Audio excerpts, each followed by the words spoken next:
My Instant Pot pork tenderloin is the perfect dinner for a busy weeknight.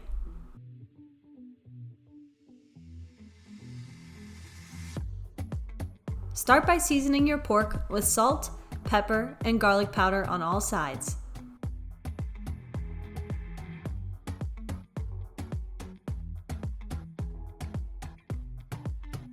Set your Instant Pot to sauté and sear on all sides.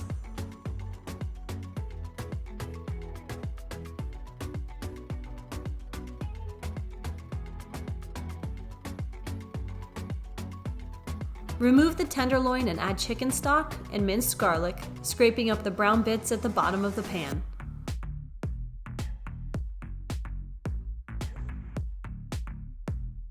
Add in your flour water mixture and cook until the sauce thickens. Remove the sauce from the pot. Add a trivet inside the Instant Pot along with 1 cup of water. Place the pork tenderloin on the trivet. Cook on high pressure for 5 minutes.